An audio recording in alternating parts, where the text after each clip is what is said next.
Hello, everybody. My name is Tom Reynolds, and I'm the president of the Reynolds Group. I will be your host for the next 45 minutes. This is NextGen, November 13th. NextGen is a peer network founded in 20 years ago to support manufacturing, distribution, and tech companies.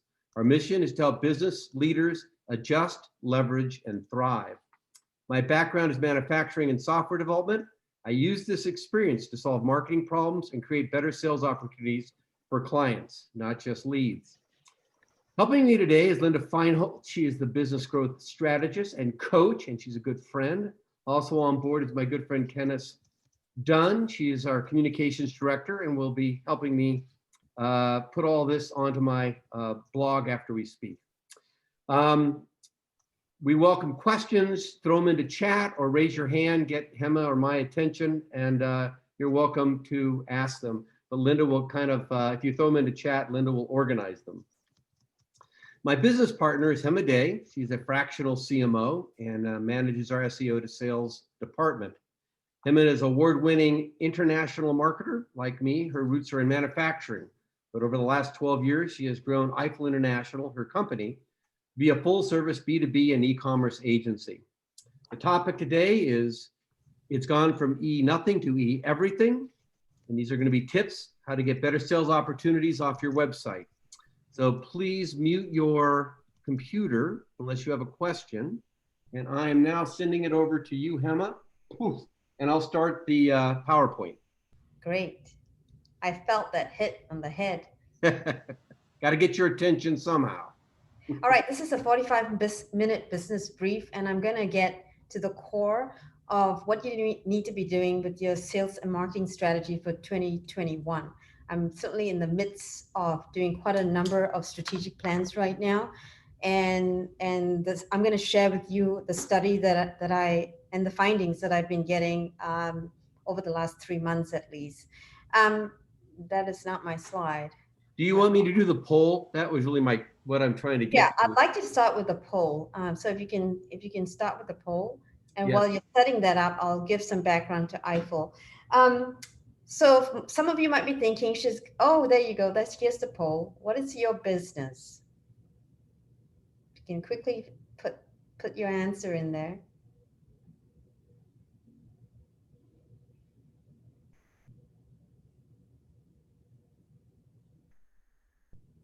All right.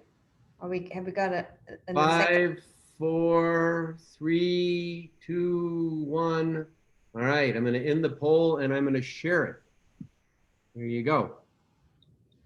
So we've got a majority of consultants here, 64% consultants and 18% manufacturers. We have some people in logistics and others. Okay, so can we get to the next question, please, Tom? Sure, of course. And it takes me a second just because I'm still learning how to do this while I'm sharing a screen. Let's see, my next poll. How do I get to my next poll? Poll 2, there we go. All right, and we're gonna launch it. Have you created a sales strategy for 2021? I'd love to see the answer on this one.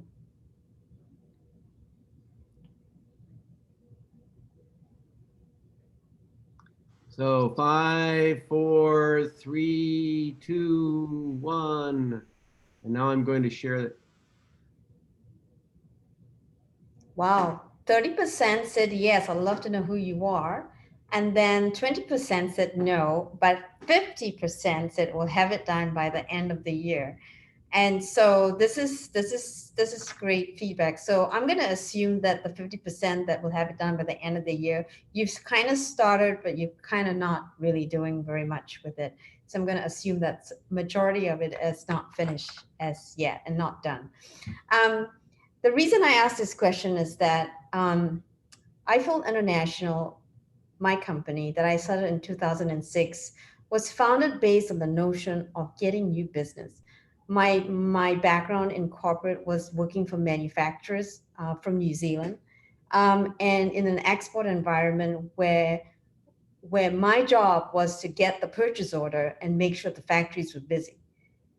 And that included price negotiations, getting a sales team fired up, and making sure that the orders were coming into budget. And we did it all without Google. And now that we have Google, we can do SEO to sales. And I'm going to share more on this and what I mean by this in a minute.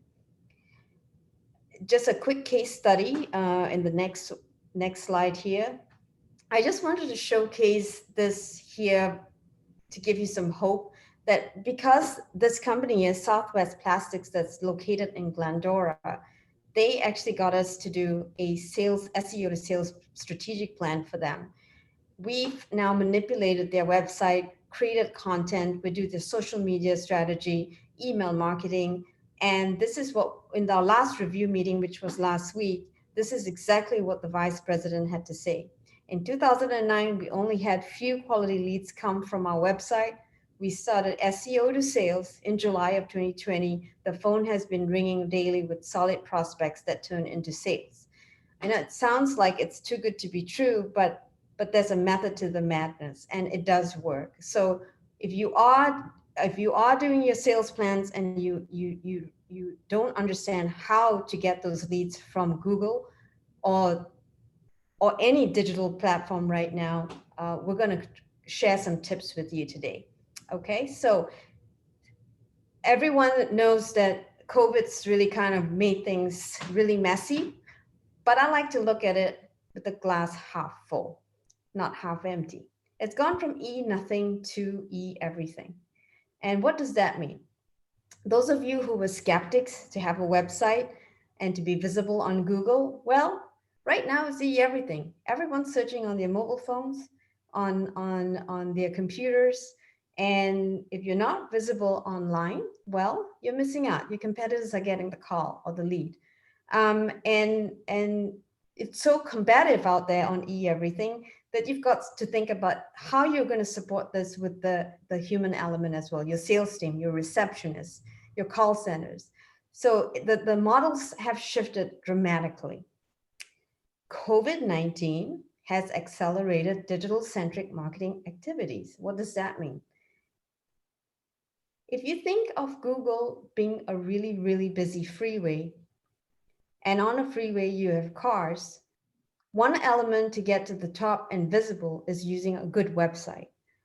A good website comes when you engineer and connect the dots between branding, messaging, search engine optimization, i.e. your keywords, your content, your blogs, your videos, etc., and how it talks with the Google search engine is what we mean by digital-centric marketing activities. Some of you are on LinkedIn, some of you are on Facebook, on Twitter. All of that has to tie into a centralized marketing strategy. And you can see here that online marketing has increased by 88%. So it's become competitive. Number one, if you're not there, you're missing out. Number two, if you're on there, it's serious combat. And I can tell you from personal experience, it's pretty cutthroat. So you need to be very sure about what your strategy is and who you're going after. The second thing that has gone up, I'm not finished with that slide, sorry, Tom. The second thing that's super, super important with this is that the increase there in sales reps. Now I classify that as your receptionist picking up the telephone, your sales teams, but also call centers. What happens here is that when someone sees you and they're visible and they call in, and if you have someone that picks up the phone and doesn't welcome or triage that call like a sales call, then you're going to miss out on that lead as well. So I'm really, really focused on this. We actually do a lot of assessments with frontline teams to make sure that it goes hand in hand. So SEO to sales is not just about digital, but it's also bringing in that human talent to quarterback that sales strategy. And of course, print and TV or radio has gone up 35%. Most of us are home, and so we're sitting in front of the television. Next slide, please. So how do you do it all? There's just so much, and a lot of people come to me saying, Hema, where do I start? Where do I start? I only have X amount of dollars in my bank account. How do I start? And as a manufacturer, you've got a factory that needs to be filled to capacity. So here are some statistics. Executive summary being the top one there. A lot of us don't have one of that. So let's pass that. Landing pages. How many of you actually looked at your website and looked at every single landing page on there? Does it connect with some of the problems your customers are having? Is it talking to the language of your customers, or is it talking to the language of what you want to say? A lot of us are very guilty of this. A lot of us are talking about what we do, how well we do it, how wonderful we are. And that's all good. But if you're not connecting with the emotions of the buyer first, then you're not going to get that engagement. So you can see there, it's gone up to 100, it's about 139.5% focus on landing pages. Webinars. I don't know about you, but I get invited to a webinar every single day now. That's just so many webinars. So you got to think about what's so special about your webinar so that you can pull people to that event. Brochures, these are digital brochures, okay? So if you're going to have a digital environment, have something where you can actually give out quite quickly. And you can see the list there: briefs, guides, reports, web pages, blogs. If you're not writing blogs, you better be writing blogs, and make it targeted to who you're trying to get as a client. Videos are huge as well, but there's tons of videos. So you've got to really think about how you're going to be different and what kind of messaging that you want to put out there. So you can see here, there's just quite a lot to be done, and you need the right sales strategy to really understand where your priorities are going to be put. Next. So what's our point of view? Every business needs to go digital. So step one, I think, is that if you don't have a website, you need to really have one. And there are different types of websites out there. Don't fall for the Vistaprints of the world. Don't fall for the Wix of the world. Understand your end goal first. If you really want to get sales to the internet, then you really need an engine that can race on the Google freeway. So you might think by getting a $200 website, oh yeah, Hema said you should get a website. So I went and got a website and nothing's happening. Well, that doesn't work like that. You really need to understand what kind of sales you want out there, how visible you want to be out there, and there are different engines for different causes. All right. I just spoke to a client today. They're really focused on advertising and advertising only. There are different engines for that as well, but they better have a very good, serious, solid ad budget to do that. It starts by having a sales plan, both digital and for personal sales. I urge you, for those of you who haven't finished your sales plans, or even if you have, try and connect the dots between your sales strategy online and business development with your teams. They have to go hand in hand. There's no two ways about it. Some people come to me saying, Hema, I got a website. I've done this, I've done that. I don't need to do anything else. Well, that's not true. Having a website and doing SEO alone isn't the entire formula of getting new business. For some people, it is. Like if you have widgets that are selling, items that are selling on an e-commerce shopping cart, perhaps. But as a manufacturer, and you've got technology that you want to sell, you need to have both. And we're very good at connecting that dot in the SEO to sales plan. Integrate a long-term digital strategy using Google's AI. Some of us like to rush things and get going, and because we want a nice bucket of leads coming in. And that can happen if you pay for ads. When we say about long-term digital strategy, we're talking about a sustainable platform where you're ranked organically on the first page of Google. When you pay for ads, you're paying for X amount of hours on Google, X amount of money per click. Some clicks are $5, some clicks are $45. How deep is your pocket? And as soon as you turn off those ads because you don't have budget, that's it. Poof, you're gone. You're not on page one anymore. So the longer term strategy is to think about how to be organically ranked on Google, okay? And by doing that, you need content strategy, you need to build up a portfolio online so that the bots of Google understand what it is that you solve in terms of the problems out there. And this way, they can see that you're current, you're valid, and you have solutions to present to the problems that people search for. Focus on the human capital. Is your team customer centric? How many of you have done evaluations on people who are front facing with prospects or existing clients? If you haven't done that yet, I urge you to do so, because that can be a real critical component today, actually every day, even before this, because I think some of the assumptions made that I've observed is that people feel that by just having everything digital, they can fire the sales teams or they can fire the reps. And that's not true. It needs to go hand in hand, especially for manufacturers with specialty items. They need to close. It's consultative selling.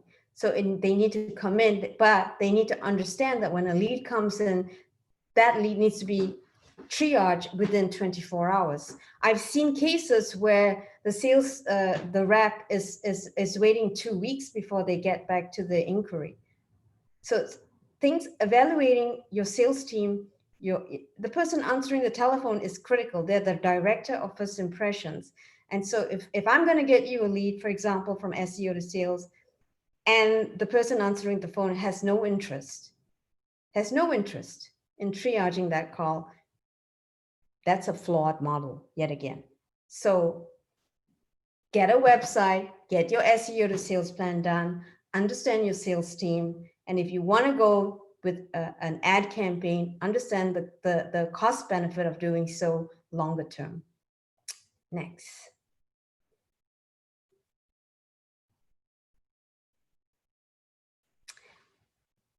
Okay, I'm going to let Tom really discuss this component here, this formulation of MQL, which is marketing qualified leads to sales qualified leads. Tom? Thank you. So MQL is a marketing qualified lead, and basically that's connecting with where your customers hang out, and it's kind of anticipating what might interest them. And the other side is the sales, which is the sales qualified lead, which really is that interpersonal relationship between the salesperson and the customer, and what are the real emotional connectors. And it's very important to bridge that gap, because if you don't, often in bigger companies, they don't talk. In smaller companies, we get so focused on our marketing side of our website that we kind of forget the sales part of it. And on the other side, we get so focused on our sales that we forget to put what we've learned back onto our website.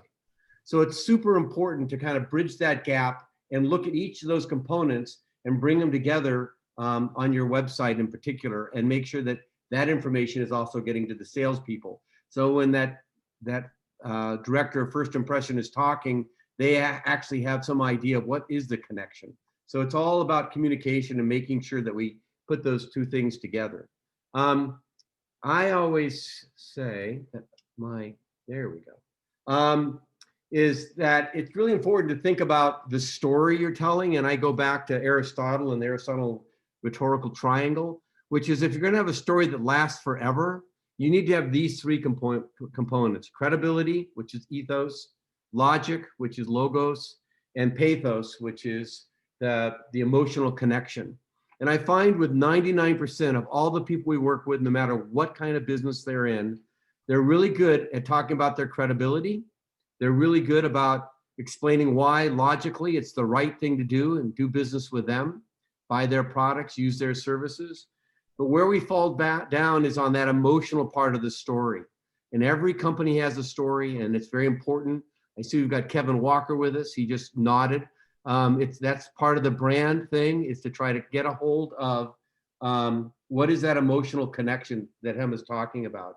And it's very important that you go through a little bit of a process. I see Bruce is on the call as well.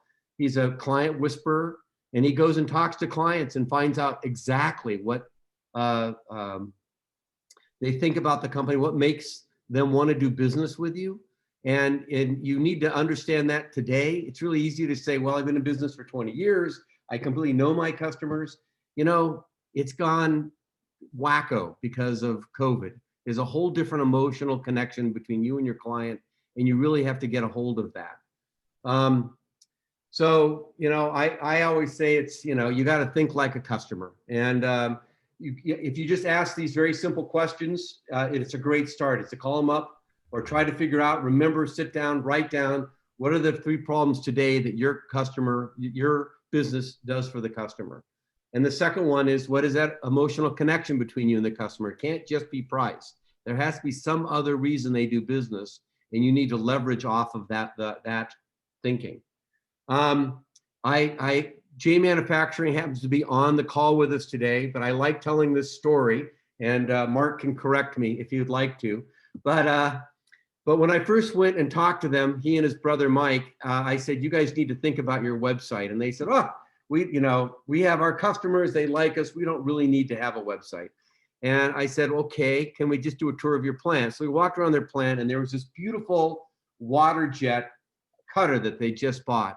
And I said, you know, is that busy? And they go, well, our customers don't quite know that we have this. And I said, well, there's the reason why we need to have a website, because yes, you have, you know, 5 or 6 customers who are your foundation, but you also need to let other people know that you have this great capability, let them know.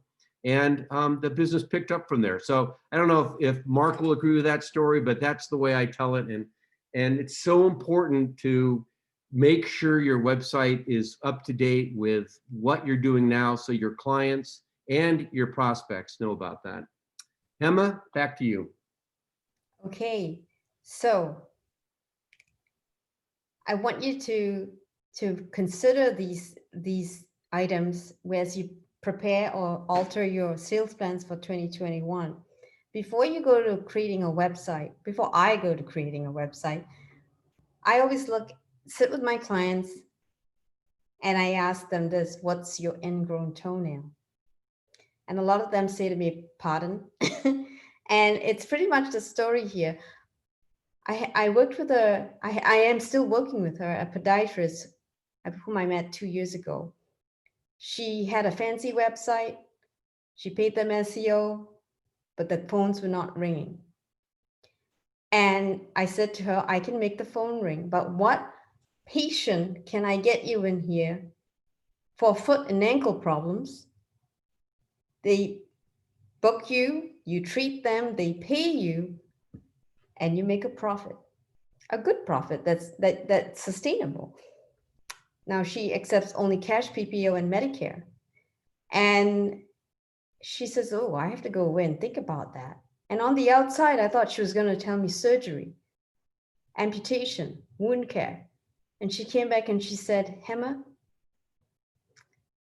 get me ingrown toenails. I'm a master at it. They are in pain. When they find me, I can fix them. And then when they leave, they'll be happy. And they pay cash mainly. So I did. I went away. I built a website. I built content. And within 3 weeks, her phone was ringing.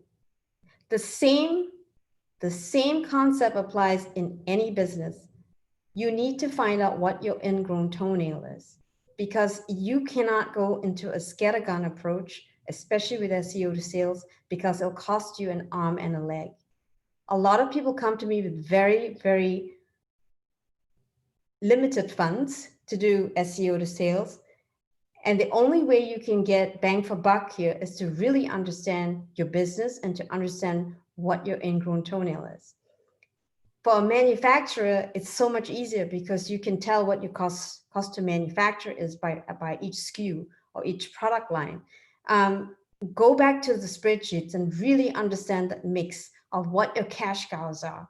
What are stars in your business? What are dogs? I mean, there must be a bag of dogs in your business. Don't spend time doing that, or maybe use some of the dogs to be a hook to upsell clients into the cash cows and the star areas with higher margins. So that's a really critical part of that process. And if you don't know how to segment your profit strategy, then this is something we can assist with as well.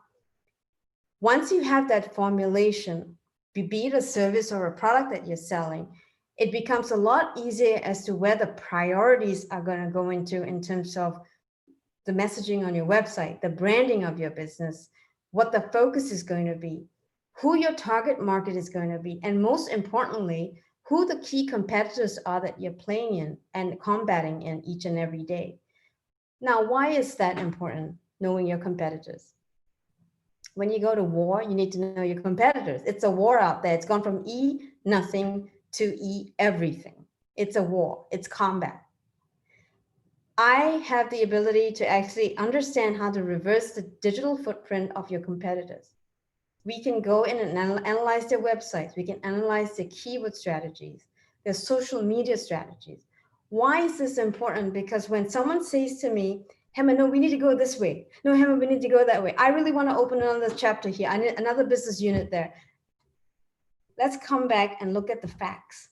This is what people are searching for. This is what people want. This is what your competitors are doing. Let's get focused and laser focus. Let's find a way to be different from the competition, right? And all of this can be translated into your website. How you communicate, what is the emotion of someone who wants to engineer a plastic molded component in the automotive industry. That was Southwest that I showed you in the first couple of slides. We had to really dig deep as to what their ingrown toenail was. And so once you understand that the website's no longer stringing a number of pages together, it really is a reflection of your sales and marketing strategy. Now you have your website, you have your car, you're going to race on Google. You need two things when you have a car. You need gasoline. That's the content strategy and how it talks with the algorithms on Google. And you need a racer. So if you don't know how to race this car, then we do the racing and we understand how to race the cars on Google. And at the end of the day, it doesn't matter if you're not getting leads.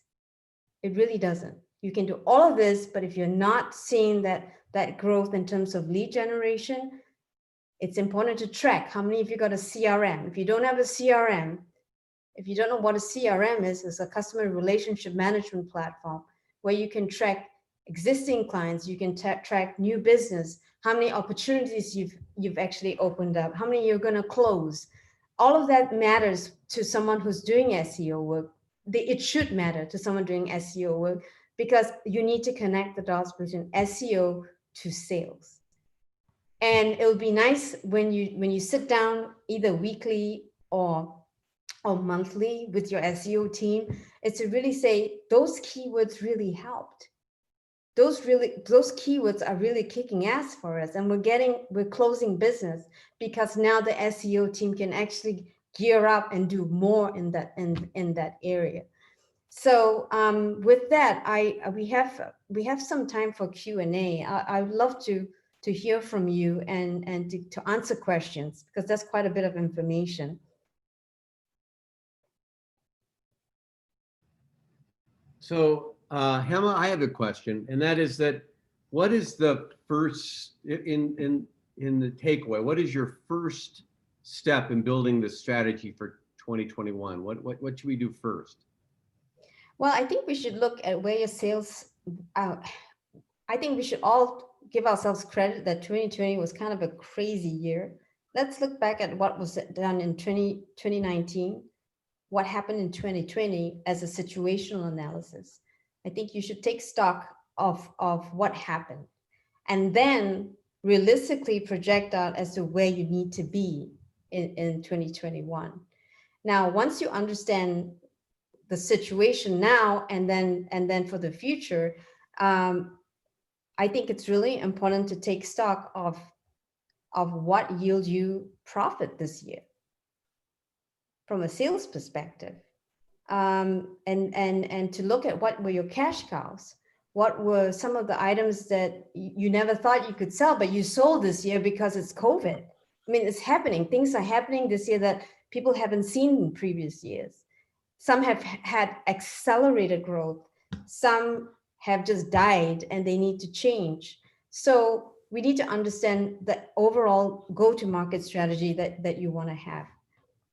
And then, so it starts with financials. You really need to start with financials and to understand what your competitors are up to as well. So does that answer your question, Tom? Yes, it does. Thomas has a great question, and I'd love to have him unmute and ask himself directly.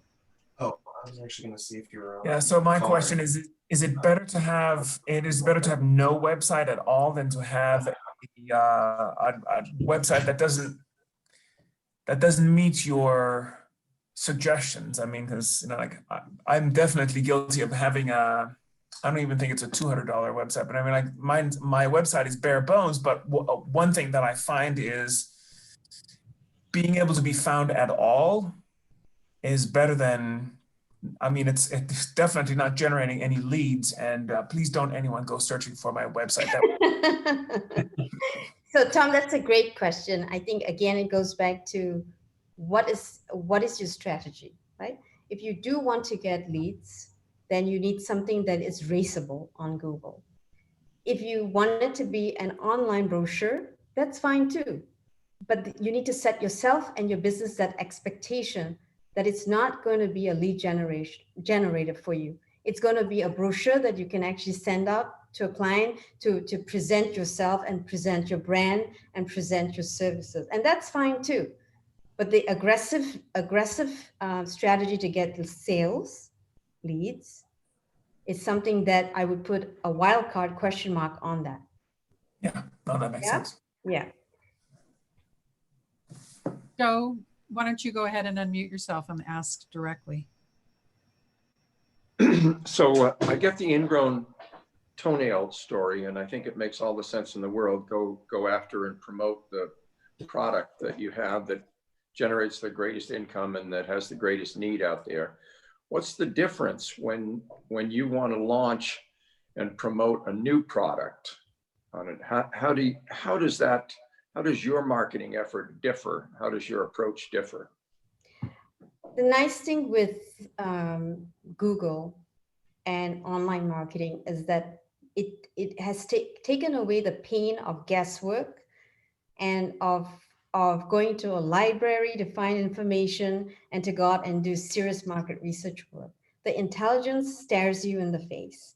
And if you have a product that you're trying to roll out, I know a lot of engineers say to me, Hema, no one has what I've invented. No one's made anything like this. But the question I say to them is that, what is it trying to solve? From a perspective of the buyer. And quite often what it's solving can be done by a different device or a different product out there. And those are equally a competitor as well. So what is a different approach when you're launching a new product is you gather that intelligence to understand what the landscape looks like. Believe it or not, we can get all the keywords that your competitors focused on. How you actually apply that into messaging and content and how to build your brand around that product is where the rubber meets the road. And it's pretty fascinating. It's actually wonderful that we have Google now to be able to give us that information. So I hope I answered your question, Joe. Yes, you did, Hema. Thank you. Bruce, why don't you go ahead and join the conversation? Are you talking to me? Uh-huh. Yeah. It's just the comment that Hema made about competitors and people saying that, oh, there's no one else that does this. I just always point that out. At that point is my cue to say the number one competitor for most people is the dreaded do nothing. And that's not even on their radar screen a lot of times. Right. And it's interesting because there's always new ones popping up. And I guess the threat here is that if you're a US manufacturer and someone is doing SEO from a different country and plonking their visibility here in the US, they're getting the call, not you as a US manufacturer. And I have a passion for US made products. And I'm trying to urge US manufacturers to really think about plonking their sites, not in the United States, but elsewhere in the world. And now it becomes an export model with e-commerce. It's pretty fascinating stuff. This applies also in the logistics sector. I'm really gaining a lot of leads internationally for a 3PL and a trucking company, LTL freight forwarder. And SEO is working really aggressively well for that type of industry. And you wouldn't think that warehousing and distribution would be applicable, but it really is. Very cool. Mark, why don't you pose your question directly to Hema? I think it's perfect.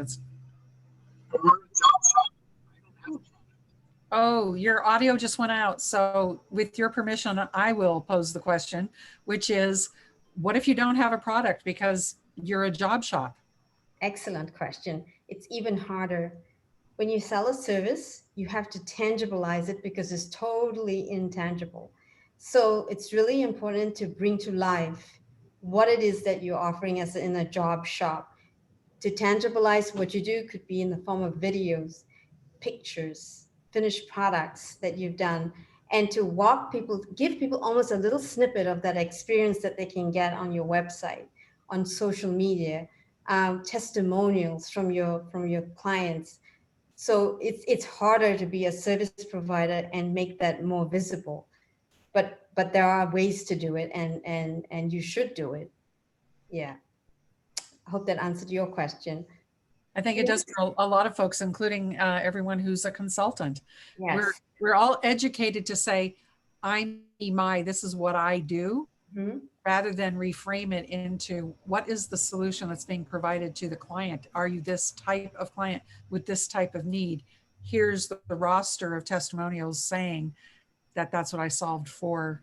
So one other tip I will share with you on that note, Linda, is that from what I can see in terms of quick call to actions, it could be your ingrown toenail, is people tend to not react so quickly when it comes to preventative or a planning kind of thing.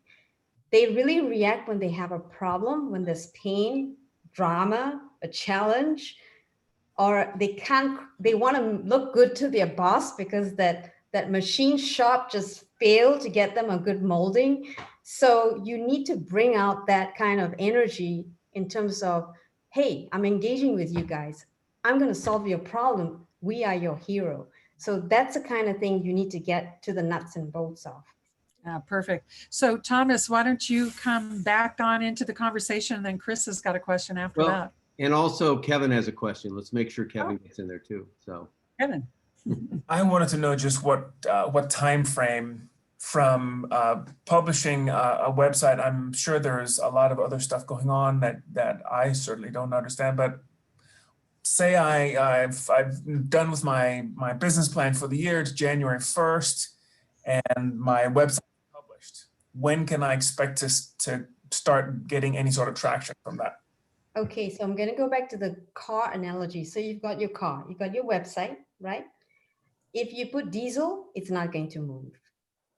If you put high octane, I would say between 4 to 6 months, you should start to get some traction depending on the intensity of that. Now, some of us have a lot of competitors. That combat is going to be quite serious. So you might have to couple it with some SEO content strategy, but you might couple it with some advertising budget as well. So if you don't have, every case is very different. Some of us are blessed because we only have 3 or 4 competitors. So you can kick back on the budget a little bit, but if you have many competitors, then it takes a little bit longer because they're going to push back. I see it every day, people pushing me off my perch, and then I kick them back out.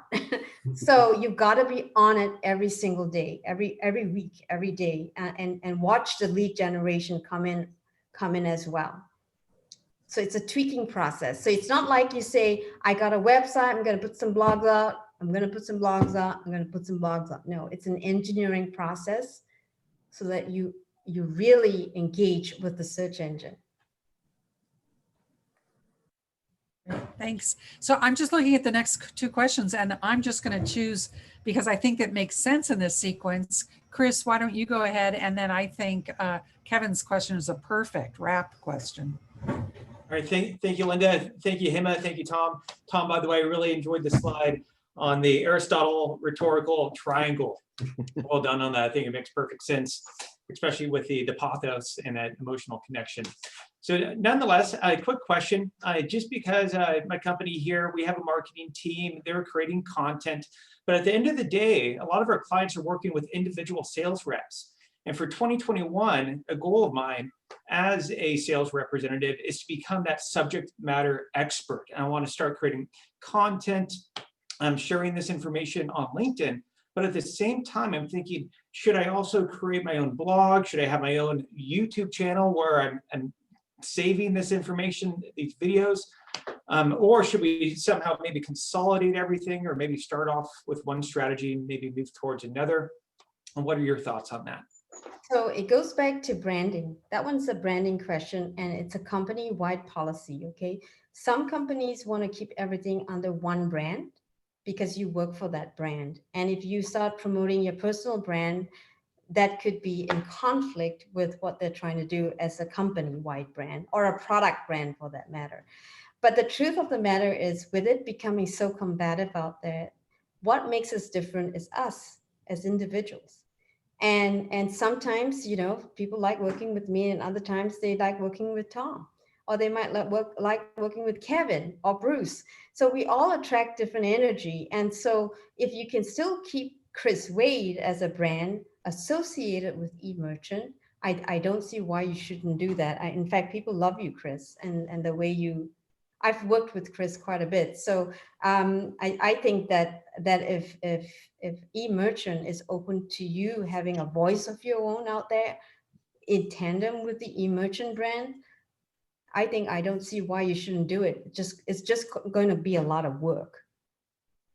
Yes, I understand it. Yeah. As you know, everything is done online right now, and you know, being a fellow member of Provisors out there, networking, everything's online. And I'm thinking another way to solidify the way that I am a subject matter expert is to start creating that content. And I already got the thumbs up from the CEO over here. Then go for it. Yeah, looking forward to it. But anyways, thank you very much for letting Yeah, me no, I'd share say that. go for it, because you are different, Chris. And I think that you should put your personal brand out there. Perfect. Thank you. Kevin. Okay. First of all, as somebody who suffered from ingrown toenails all through my teenage years, I want to thank you for bringing those memories back. You're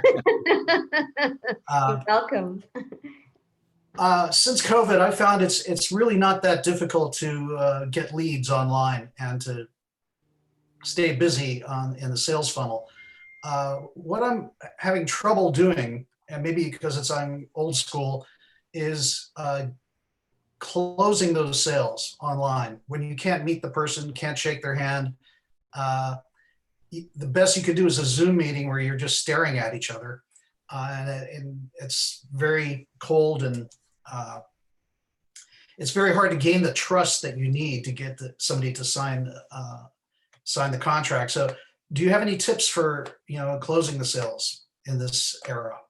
So I will say that from my personal experience, Kevin, it doesn't take one Zoom call. It actually takes a number of Zoom calls, because I also don't want to take on that client if there isn't a good chemistry to work with, especially when they're coming in cold.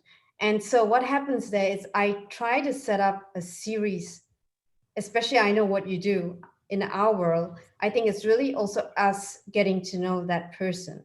And I think once there's a warmth there, that when they warm up and the lead is really warmed up, then the opportunity to present cost and the process. I think half the time is that people don't understand the process that we work with.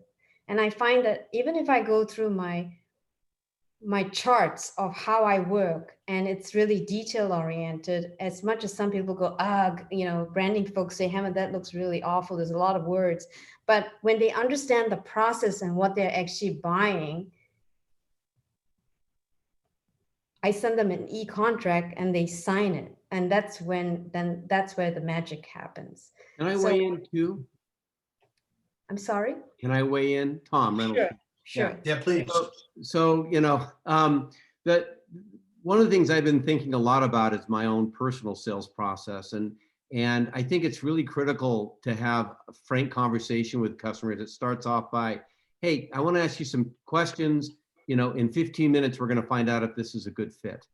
And really get into, you know, tell me exactly what you're what's the problem you're going to solve, and how, you know, if you solve it, what does that mean to you? And if you can really have a frank conversation with them about the problem they want to solve, so you understand it, you can figure out really quickly whether there's a fit between what you do and what they need. Because it's, you know, I think dancing around it, you're doing everybody a big favor the more direct you can be, polite, but direct. And if they're turned off by it, they're probably not a good customer because they're not ready to talk about it.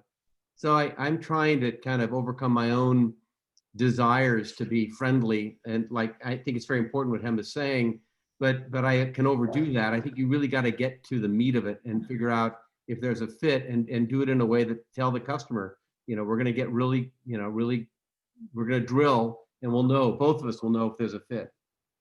I agree, Tom. It goes to that credibility part of your triangle on it. When we ask the tough questions and drill down, then they understand that it is about competence and it is about credibility. You're not just another sales guy trying to breeze through the process.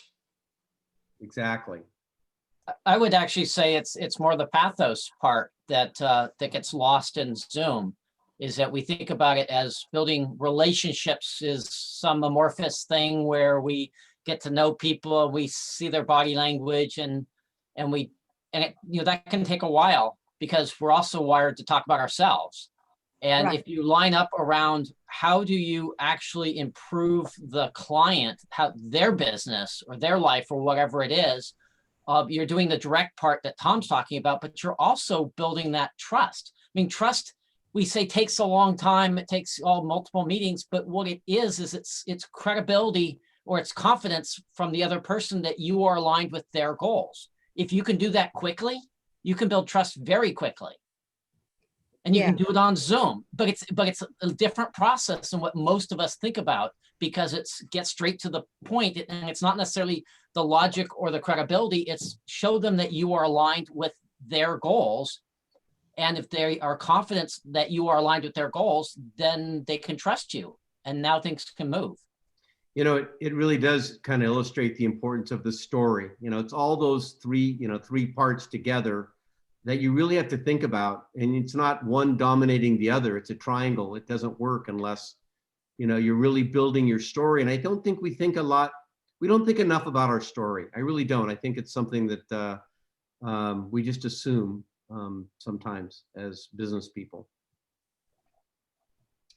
Any other questions? If you're a service provider, all the more you need to tangibilize it with your process. You have to. But the delivery on Zoom needs to be. I mean, some people don't even look the part when they're on Zoom. They forget that you know you're on Zoom, but just pretend you're in person. You've got to make it right. It's still a sales call, and you've got to pretend you're in person with that person. I've sat in meetings where people are just, you know, in their kitchen and it's noisy and not that's wrong, but if you're in a sales call and you're trying to create trust, you want to make it as professional as possible. Yeah. Hema, do you want to close it up with any comments? I just say, from what I'm seeing on my end, you better get your sales strategy done for 2021. Remember, for every month delayed, you're 6 months out from results. So if you're not implementing now, think of it as you're missing out. You're not going to see anything happen first and second quarter. You might be preparing first and second quarter, but you need to be projecting out in terms of your timeframes. Great advice.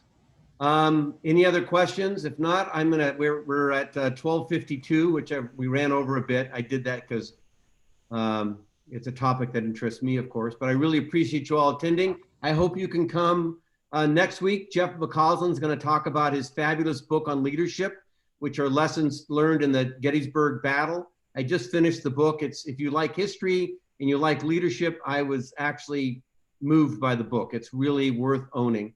So I hope you can join us to hear Jeff McCausland. Then after that, we have John Thompson after Thanksgiving. And then my sister is going to talk, John's going to help us get organized for 2021. And then my sister's going to talk, give us an update on COVID. So anyway, thank you all. Have a fabulous weekend. And I love you all. Bye.